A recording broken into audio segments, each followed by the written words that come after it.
Okay, I'm out of town, so I have a little bit of downtime. So I'm going to answer some questions.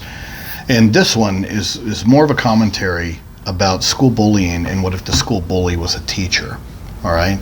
Now, guys, and there's a lot of educators in this group, but we're also going to use some common sense and, look at the education system as we would any kind of other job.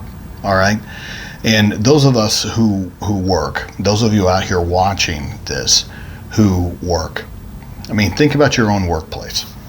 Think about that. Are there bullies in your workplace?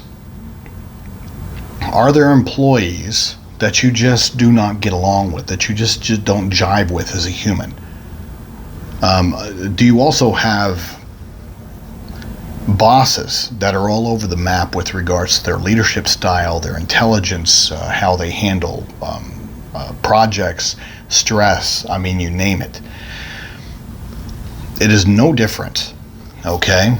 Now, I don't necessarily like that the whole mindset that, the school is a child's job.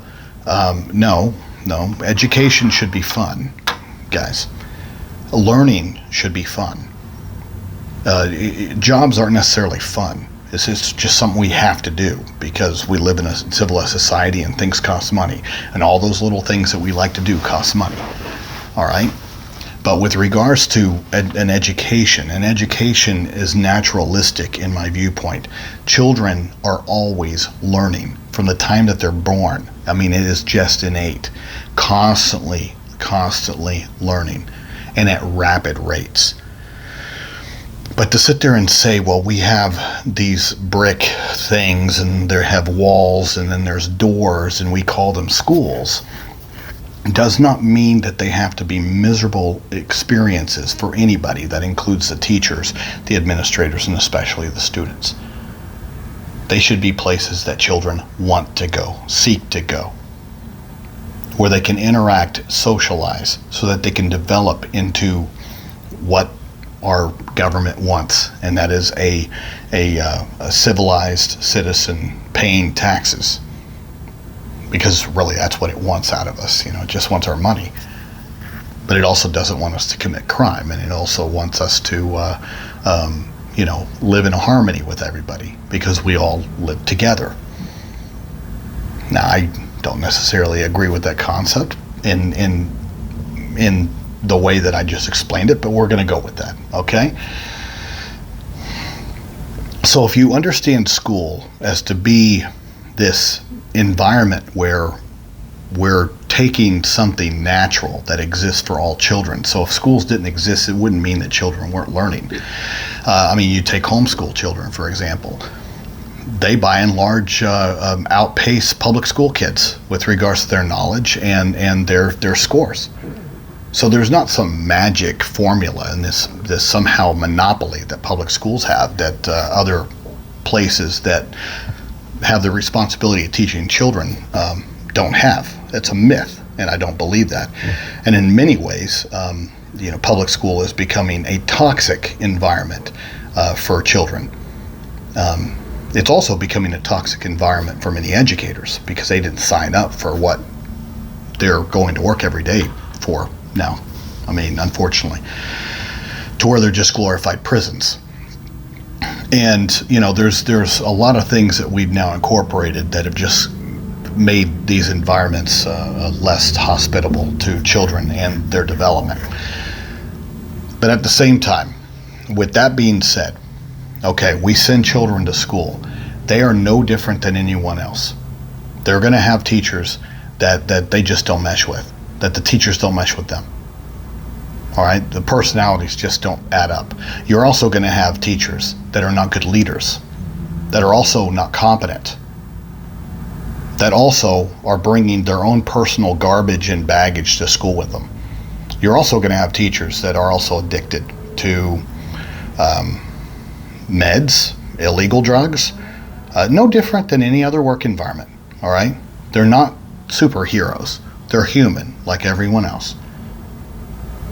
So Every one of these situations is going to be a case-by-case basis. I had very, very, very awesome teachers that had a lifelong impact on me. But I also had some bad apples that had negative impacts. My wife the same way. I mean, but unfortunately, depending on the nature of the negativity, that can have lifelong consequences for a child, depending on who this educator is. And so, yes, can a teacher be the bully? Absolutely. Now, what is the huge difference between a workplace and school? Well, children have diminished rights. Also, adults don't necessarily listen to kids. And so, therefore, kids feel helpless, and they don't feel like they can navigate and control their environment like you can inside of a workplace. And in some ways, you have more rights in your workplace than kids do in their workplace of school.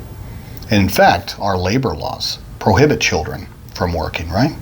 Under a certain age. But under our labor laws over here also dictate that you get at least an hour of free time, 2 15 minutes and a 30-minute lunch. All right? Labor laws. Now, over here, that's our job, right? But yet we don't give them, in a lot of ways, their own downtime. We are managing and controlling their downtime. We are punishing and taking away their downtime. We are removing recess. We are giving silent lunch. We are being punitive with what should be free time, their time, without adults meddling in it, to be kids, to be able to socialize, to be able to run free, to be able to decompress, to be able to reset for the next learning block. So yes, the institution is becoming more hostile toward children when it shouldn't be, which is raising the level of anxiety, which is raising the level of issues. We're seeing an increase statistically of children depression, children anxiety, children on meds, children suicide, also children violence. And the institution is a thing that's changed. Children haven't changed. The adults have changed. The institution has changed. Should it be treated the same way as a workplace, to where these kids have a right to 2 15-minute breaks and a 30-minute? Absolutely. They should be given more, quite frankly, of just free time. That can't be taken away through punishment. Your boss, if you're hourly, cannot take your 30-minute lunch away. They can get in trouble legally. Now, what do you do about it? I mean, this is where you should talk to administration. Anytime you get a bad apple, you need to, and sometimes you don't know until you're halfway through a 9 weeks.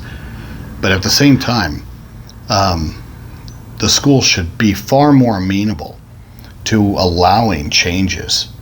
Just like if I have a bad professor, and I've had many bad professors, I have the power, because I'm the one paying for it, to be able to drop that class and pick up another one, because that guy's a jackhole. I don't understand why in public school we have to sit there and say, well, you're going to have to stick with her, even though you hate each other, and she hates you because she went to high school with your mama, and you date her, your mama dated her ex-boyfriend. It's that petty. And guys, the reason I know this is I have cases that deal with crap like that. Petty crap like that. But yet it has damaging impacts on our kids when we don't deal with it, and when we don't listen to them, when we don't accommodate them.